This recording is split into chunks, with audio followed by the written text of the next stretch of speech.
I. All praise Selassie I, King, Rastafari. Thank you. We know the media has the power to control our thoughts because the media projects what we see and what we hear, and what we see and what we hear becomes our thought at that moment. The megadata industry has been able to collect all the information, for example, our searches, and then determine, what it is we're thinking or what we're interested in, and then use this in other ways to further conform populations. This is now out in the open, thank you to Edward Snowden. Before, if anyone were to make these kind of claims, we would be labeled as conspiracy theorists, automatically dismissed. And most of that is done through the media.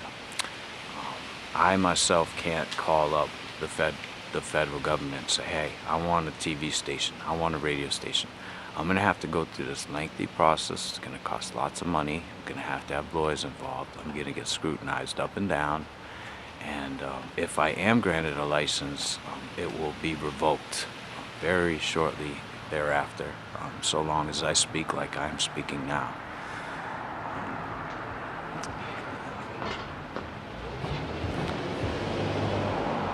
People often are trying to figure out how the system works.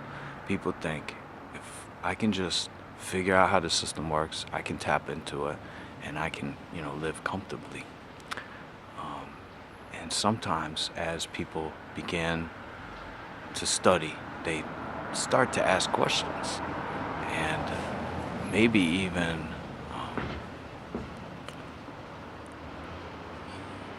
make a decision that this isn't the path I would like to choose, because if I go down this path, I will be going against what I know is to be right. And as they pursue this course, the focus changes from how do I tap into the system to benefit myself to how is the system designed to further opportunities of those oppressive classes at the expense of the oppressed.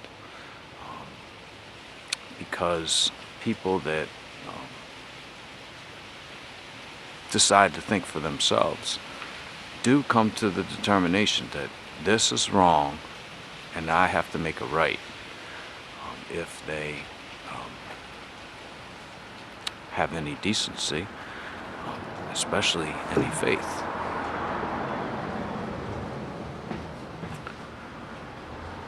As people began to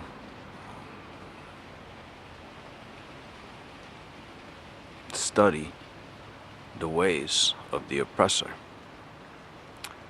and discover how those secrets are kept, the oppressor switches up the game so that as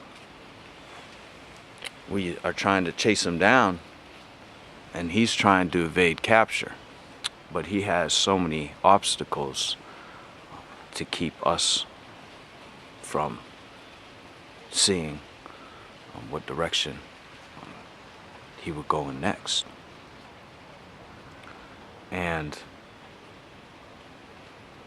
the media doesn't inform people. Its job is not to educate people. Its job is to build trust so that it can steer people towards the man-beast. When people begin to discover, what is in the black book, then the media quickly rewrites the pages so as to confuse individuals and informs individuals of what was written in those pages that no longer exist.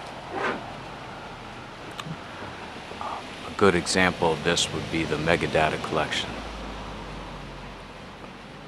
In the past, people that believed and stated that there were agencies that were collecting everybody's information on the internet, we were labeled conspiracy theorists and dismissed. It was Edward Snowden that provided us with the proof that these conditions existed. He is just a regular guy doing what is right. There are how many other people in his position today that have not mustered the courage to stand up and call it for what it is.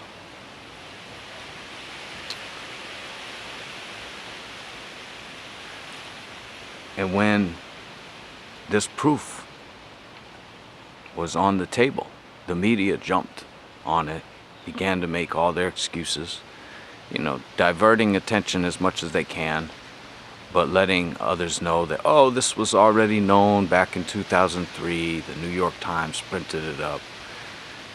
So there's like a constant struggle for the media to keep the trust of individuals.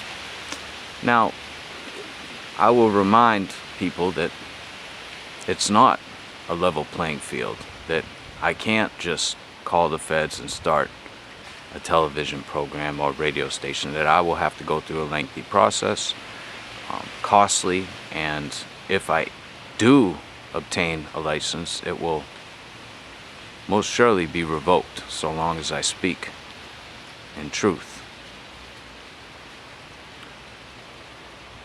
And so even though the oppressor classes have all these tools at their disposal, they still fail to gain the trust of many. And they have become very subtle in their work so that as not to project any biasms. However, all in all, the media represents capitalism. There's no other way to it, because these are companies that exist for profit. And so social people, people, we are told to start running when the oppressor crosses the finish line.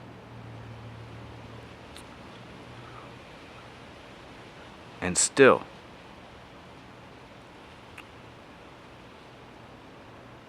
there is spirit that speaks and warns us of the consequences if we are to follow in these footsteps of this Babylonian system.